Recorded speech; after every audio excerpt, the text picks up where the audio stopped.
அன்பிற்கினிய சகோதர சகோதரிகளே, அஸ்ஸலாமு அலைக்கும் வரமத்துல்லாஹி வபரகாத்துஹு. நம் அனைவர் மீதும் ஏக இறைவனுடைய அமைதியும் கருணையும் நிம்மதியும் என்றென்றும் பொழிவதாக அல்லாவிடம் பிரார்த்திக்கிறோம். இன்று மத்திய கிழக்கின் வாண்டம் மீண்டும் ஒரு முறை புகை மண்டலமாக மாறியிருக்கிறது. சகோதர சகோதரிகளே, இரத்தமும் நெருப்பும் வழிந்தோடும் இந்த புனித பூமியில் 154வது நாளாகவும் போர் நிறுத்தம் செய்து கொண்டிருக்கிறது. அநீதியின் சக்திகள் காசாவின் மீது 2 ஆண்டுகளாக நீடித்த கொடூர யுத்தம் இன்று ஒரு பயங்கரமான கட்டத்தை அடைந்துள்ளது. அமெரிக்காவும் இஸ்ரேலும் சேர்ந்து ஈரான் மீது தொடுக்கும் கடுமையான தாக்குதல்கள் உச்சக்கட்டத்தை எட்டியுள்ள இந்த நேரத்தில் ஈரானின் பதிலடி தாக்குதல்கள் பல முனைகளிலும் இடைவிடாமல் மீண்டும் மீண்டும் வீரியத்துடன் நிகழ்ந்து கொண்டிருக்கும் காட்சிகளை நாம் கண்கூடாக பார்த்து கொண்டிருக்கிறோம். இது வெறும் புவியியல் மோதல் மட்டுமல்ல, இது நம்பிக்கைக்கும் அநீதிக்கும் இடையிலான ஒரு மகத்தான போராட்டம். இது முழு உலக முஸ்லிம் சமூகத்தின் இதய துடிப்பு. இன்று நாம் பார்க்க போகும் செய்திகள் இந்த போரின் கோர முகத்தையும் அதன் பின்னணியில் ஒளிந்திருக்கும் பல சுவாரஸ்யமான, பரபரப்பான மற்றும் மிக முக்கியமான நிகழ்வுகளையும் நம் முன் நிறுத்திடும். மிகுந்த கவனத்துடன் உணர்வுபூர்வமாகவும் இந்த செய்தியை தொகுப்பை கேட்டிடுங்கள். ஏனெனில் இவை வெறும் செய்திகள் அல்ல, இவை ஒரு தேசத்தின் போராட்டத்தின் கதை, மில்லியன் கணக்கான மக்களின் கண்ணீர் மற்றும் அடக்குமுறைக்கு எதிரான ஒரு வீரமான எதிர்ப்பின் குரல். பகுதி 1. நெத்தன்யாகுவின் மரணம், ஒரு வதந்தியின் பிறப்பும் மரணமும். சகோதர சகோதரிகளே, கடந்த சில நாட்களாக சமூக ஊடகங்களில் ஒரு பெயர் தான் ட்ரெண்டிங்கில் இருக்கிறது. பெஞ்சமின் நெத்தன்யாகு, இஸ்ரேலிய பிரதமர் எங்கே? அவர் உயிருடன் இருக்கிறாரா? இந்த கேள்விகள் பல லட்சம் மக்களின் நெஞ்சில் எழுந்தன. காரணம், 4-5 நாட்களாக அவர் பொது மேடையில் தலை காட்டவில்லை. வழக்கமான அவரின் அரசியல் நாடகங்கள், ஊடக பேட்டிகள், பிரச்சாரங்கள் எதுவும் இல்லை. இந்த வெற்றிடத்தை நிரப்ப சமூக ஊடகங்கள் 1000 கதைகளை படைத்தன. அவர் கொல்லப்பட்டு விட்டதாக ஒரு தகவல் பரவியது. அதுவும் வெறும் வதந்தியாக இல்லாமல் ஒரு புகைப்படத்துடன் பரவியது. ஒரு இடிந்த கட்டிடத்திலிருந்து ஒரு பாடியை எடுப்பது போன்ற ஒரு புகைப்படம் பல்லாயிரக்கணக்கான ஷேர்களை பெற்றது. இதோ பாருங்கள், நெத்தன்யாகுவின் உடல் தான் இது, இஸ்ரேல் அரசு மறைக்கிறது என்று பலரும் நம்பிக்கையுடன் பகிர்ந்தனர். இது ஒரு சாதாரண வதந்தியாக நின்றிருக்குமா? நிச்சயமாக இல்லை. நேற்று கூட இலங்கையில் வசிக்கும் ஒரு சிங்கள சகோதரரிடம் பதிவு ஒன்று வைரலானது. அவர் தனது பதிவில், இஸ்ரேலில் இருக்கும் எனது சிங்கள நண்பர் ஒருவர் நெத்தன்யாகு இறந்து விட்டதாக 200% உறுதியாக சொல்கிறார்.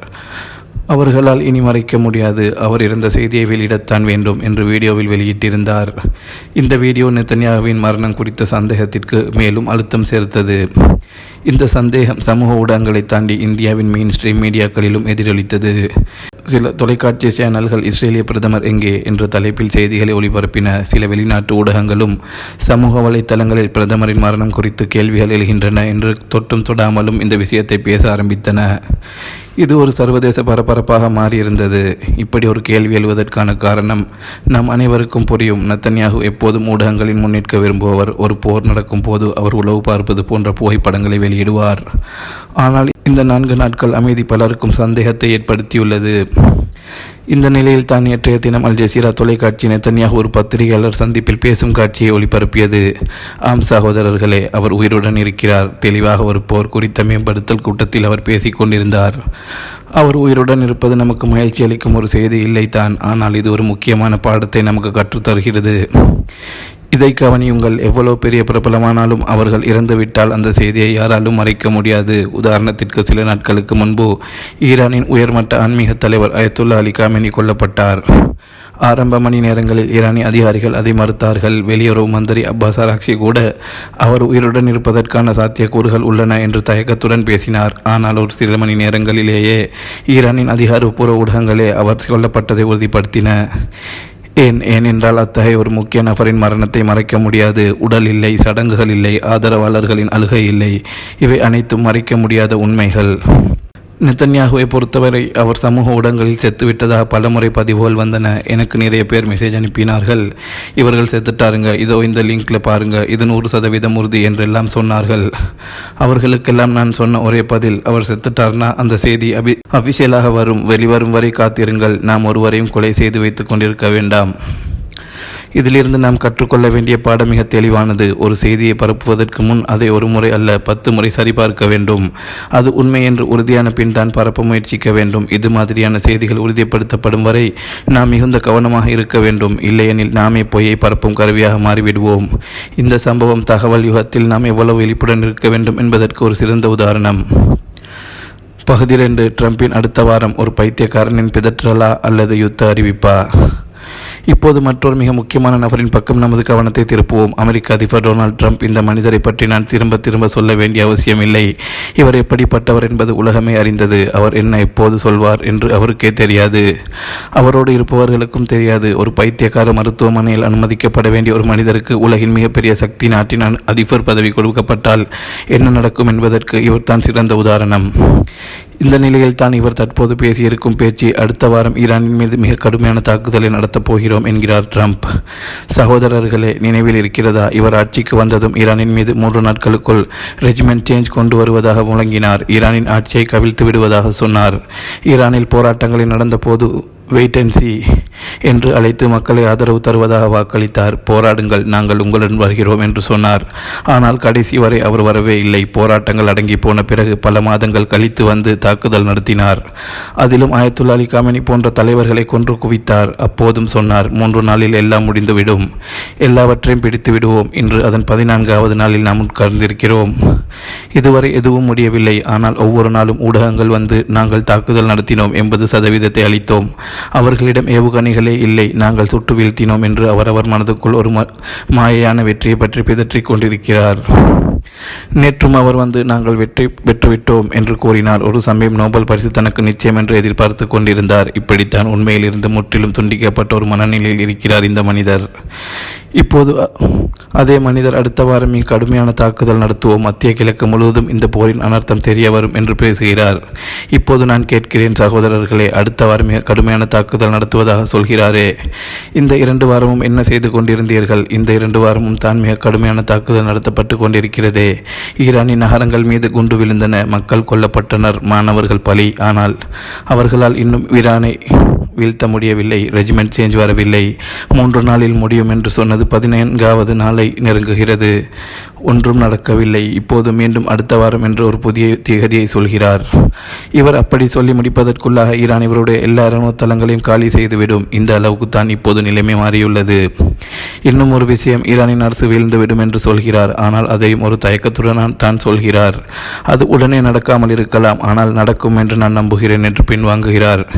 இது என்ன பேச்சு? ஒரு நாட்டின் மீது போர் தொடுத்து அதன் அரசு வீழும் என்று சொல்லி நம்புகிறேன் என்று சொல்வது ஒரு குடிகாரன் பேசும் பிதற்றல் போல் தான் இருக்கிறது. இவருடைய இந்த பேச்சை அவர் எந்த அளவுக்கு இந்த போரில் தோல்வியடைந்துள்ளார் என்பதை காட்டுகிறது. பகுதி 3. வானில் எறிந்த அமெரிக்க பெட்ரோல் டேங்கர், நட்பு தாக்குதல் என்று யூகம். இப்படி ட்ரம்ப் பேசிக் கொண்டிருந்த போதுதான் நேற்றிரவு மேற்கு ஈராக்கில் இருந்து ஒரு முக்கியமான செய்தி வெளியானது. அமெரிக்காவின் மாபெரும் எரிபொருள் நிரப்பும் விமானம், ஒரு KC-135 டேங்கர் விமானம் சுட்டு வீழ்த்தப்பட்டது. இந்த விமானத்தை பற்றி உங்களுக்கு ஒரு விளக்கம் தருகிறேன். இது ஒரு பறக்கும் பெட்ரோல் டேங்க். வானில் பறக்கும் F-35, F-15 போன்ற போர் விமானங்களுக்கு இவை கீழே இறங்காமல் நடுவானிலேயே எரிபொருளை நிரப்பும். இப்படித்தான் ஒரு போர் விமானம் மணிக்கணக்கில் காற்றில் பறந்து தொடர் தாக்குதலை நடத்த முடியும். இந்த KC-135 அத்தகைய ஒரு மிக முக்கிய இராணுவ சொத்து.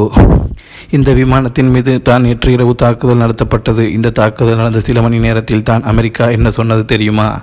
ஃப்ரெண்ட்லி அட்டாக், நட்பு தாக்குதல் என்று. அதாவது எங்கள் படைகள் தவறுதலாகவே இந்த விமானத்தை தாக்கிவிட்டார்கள் என்று ஒரு புதிய வார்த்தையை படைத்தார்கள். சகோதரர்களே, கொஞ்சம் யோசித்து பாருங்கள். உன் விமானத்துக்கு நீயே தவறுதலாக அடிப்பாயா? அமெரிக்கா விமானம் எவ்வளவு அதிநவீன கண்காணிப்பு அமைப்புகள் இருக்கும், எல்லாமே ரேடாரில் தெரியும். விமானியுடன் தொடர்பு இருக்கும். அதுவும் சோமாலியா போன்ற ஒரு சிறிய நாட்டின் விமானம் இல்லை, அமெரிக்காவின் மிக முக்கியமான விமானம். அதை எப்படி தவறுதலாக தாக்க முடியும்? இதற்கு விளக்கம் கொடுத்தது போல் இந்த சம்பவம் நடந்த 1 மணி நேரத்திற்குள் ஈராக்கில் உள்ள ஈரானுக்கு ஆதரவான ஆயுத குழுக்கள் ஒரு அறிக்கை வெளியிட்டன. இந்த தாக்குதலை நாங்கள் தான் நடத்தினோம் என்று பெருமையுடன் அறிவித்தன. இதிலிருந்து என்ன தெரிகிறது? அமெரிக்காவின் இந்த மிக முக்கியமான விமானங்களை கூட சுட்டு வீழ்த்தும் அளவுக்கு ஈராக்கில் ஈரானின் ஆதரவாளர்கள் வலிமையாக இருக்கிறார்கள் என்பது தெளிவாக தெரிகிறது. இது முதல் முறை இல்லை. இதற்கு முன் குவைத்தில் ஈரானை தாக்குவதாக புறப்பட்ட 3 அமெரிக்க விமானங்கள் சுட்டு வீழ்த்தப்பட்டன. அப்போதும் நட்பு தாக்குதல் என்று தான் சொன்னார்கள். ஒரு விமானத்தை தவறுதலாக சுட்டு வீழ்த்தலாம், ஆனால் ஒரே நேரத்தில் 3 விமானங்களை தவறுதலாக சுடுவார்களா? இதெல்லாம் ஈரானின் தாக்குதலை மறைப்பதற்கான வெற்று பொய்கள். இந்த தாக்குதலில் இதுவரை 6 அமெரிக்க வீரர்கள் கொல்லப்பட்டதாக தகவல்கள் வெளியாகியுள்ளது. 140க்கும் மேற்பட்டோர் படுகாயமடைந்துள்ளனர். ஏற்கனவே இந்த யுத்தத்தில் 600க்கும் மேற்பட்ட அமெரிக்க வீரர்கள் கொல்லப்பட்டுள்ளனர் என்பது குறிப்பிடத்தக்கது. இந்த தகவல்கள் எல்லாம் ஈரானின் பதிலடி கொடுக்கும் திறனுக்கு சான்றாக உள்ளது. பகுதி 4. அமெரிக்காவிலே ட்ரம்புக்கு எதிரான குரல், மாகாவிலிருந்தே கேள்விகள். இப்படி ஈரானின் வலிமையான பதிலடிகளால் அமெரிக்காவின் உள்ளே ட்ரம்புக்கு எதிரான குரல்கள் எழத் தொடங்கியுள்ளன. அவரது ஆதரவாளர்கள் மத்தியில் கூட ஈரானுக்கு எதிரான இந்த யுத்தம் கேள்விக்குட்படுத்தப்படுகிறது. தேவையில்லாத யுத்தத்தை இழுத்து வைத்து இருக்கிறார், ஏன் இதற்கு போனார் என்று சாதாரண மக்கள் மட்டுமல்ல, அமெரிக்காவின் முன்னாள் ராஜதந்திரிகள், முன்னாள் உயர்மட்ட அதிகாரிகள் மற்றும் ட்ரம்பின் மிகப்பெரிய ஆதரவாளர்கள் மேக் அமெரிக்கா கிரேட் அகெயின் அமைப்பின் முக்கிய நபர்கள் கூட இது போன்ற கருத்துக்களை சொல்ல ஆரம்பித்துள்ளனர். இதற்கு சிறந்த உதாரணம் அமெரிக்காவின் புகழ்பெற்ற பழமைவாத சிந்தனையாளரும் டாக் ஷோ தொகுப்பாளருமான டக்கர் கார்ல்சன். இவர் ட்ரம்பின் கடும் ஆதரவாளராக அறியப்பட்டவர். ஆனால் இப்போது அவரே ட்ரம்பின் ஈரான் கொள்கையை கடுமையாக விமர்சித்து வருகிறார். ABC நியூஸுக்கு அவர் அளித்த பேட்டியில் மிக தெளிவாக பேசியுள்ளார். ட்ரம்ப் தேவையில்லாத ஒரு யுத்தத்தில் ஈடுபடுகிறார். அவர் சொல்வது போல் 90% வெற்றி இல்லை, உண்மையில் 10% தான் அவருக்கு வெற்றி கிடைக்கும் வாய்ப்பு. 90% அவருக்கு முற்றிலும் தோல்வியடைந்து விடுவார். இந்த யுத்தத்தில் அவரால் வெற்றி பெற முடியாது என்று திட்டவட்டமாக சொல்லியிருக்கிறார். இது ஒரு பெரிய விஷயம் சகோதரர்களே. கால்சன் போன்ற ஒரு செல்வாக்கு மிக்க பழமைவாதியை இப்படி பேசும்போது அமெரிக்காவின் உள்நாட்டில் எந்த அளவுக்கு இந்த யுத்தத்தில் எதிர்ப்பு வளர்த்திருக்கிறது என்பதை நாம் புரிந்து கொள்ளலாம். ஒரு சில வாரங்களுக்கு முன்பு வரை போரின் கொடியை சுற்றி ஒன்று திரண்ட அமெரிக்க மக்கள் இப்போது போரின் பலனின்மையை உணர்ந்து தங்கள் தலைவனை எதிர்க்க தயாராகிவிட்டனர். பகுதி 5. குதுஸ் தினம். எரிமலை குழம்பை பொங்கிய ஈரான் மக்கள்.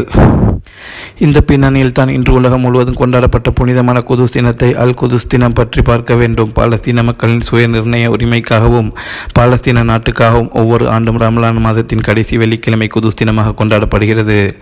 இன்று ஈரானில் இந்த நாள் மாபெரும் வெகுஜன பேரணியாக கொண்டாடப்பட்டது. சகோதரர்களை, இதை கொஞ்சம் கற்பனை செய்து பாருங்கள்.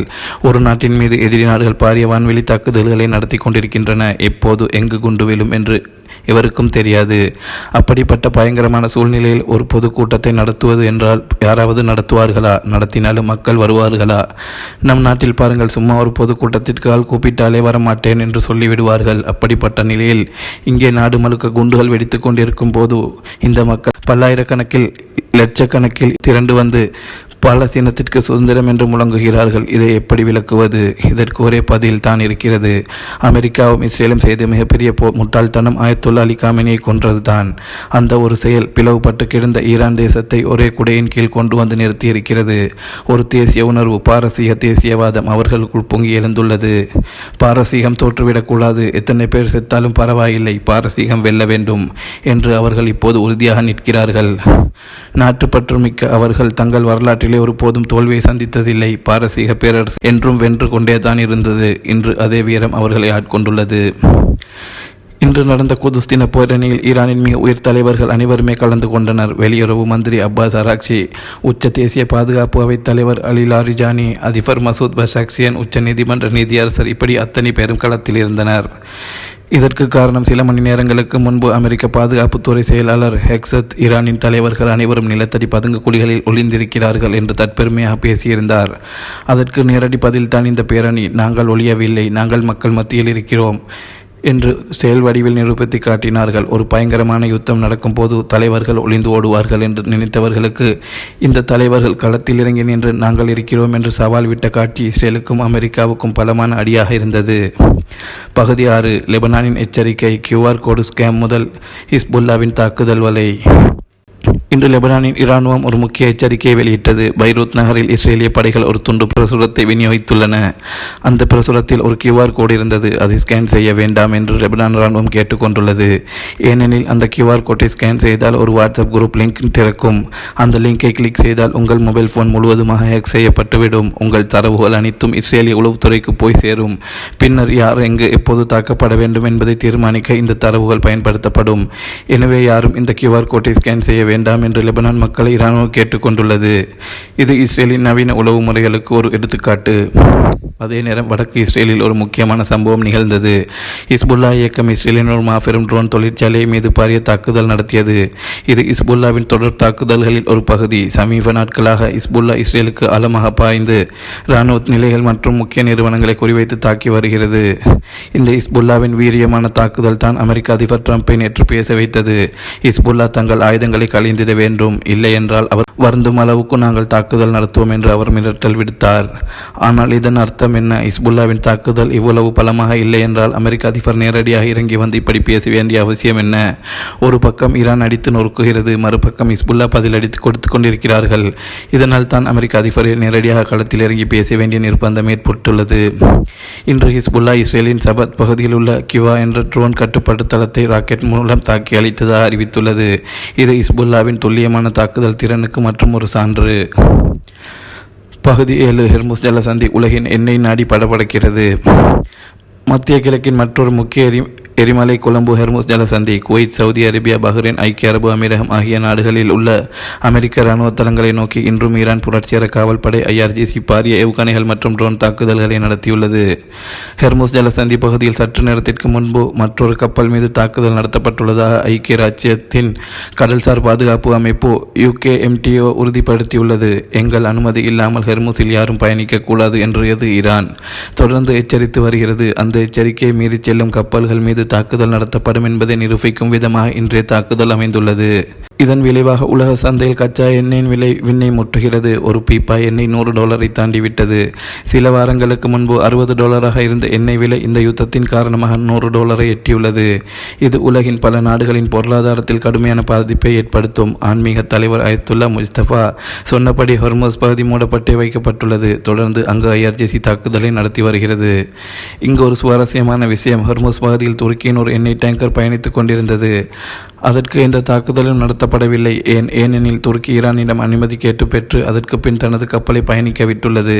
துருக்கியின் அறிவிப்பில், நாங்கள் எங்கள் கப்பலை பயணிக்க ஈரானிடம் அனுமதி கேட்டோம், அவர்கள் அனுமதித்ததன் பேரில் தான் எங்கள் கப்பல் செல்கிறது என்று தெளிவுபடுத்தியுள்ளது. இது என்ன அர்த்தத்தை தருகிறது? ஹெர்முஸில் இனி அமெரிக்காவின் அனுமதியை கேட்க வேண்டிய அவசியமில்லை, ஈரானிடம் அனுமதி பெற்றாலே போதும். இது பிராந்தியத்தின் புதிய அதிகார சமநிலையை காட்டுகிறது. இதே நேரத்தில் பீர்சேபாவில் உள்ள இஸ்ரேலிய இராணுவ தளத்தின் மீது ஈரானிய இராணுவம் ட்ரோன் தாக்குதல் நடத்தியதாக தகவல்கள் வெளியாகியுள்ளது. பகுதி 8 சர்வதேச சமூகத்தின் பிளவு, ஜெர்மனியின் பின்வாங்கல், சீனாவின் தாராள உதவி.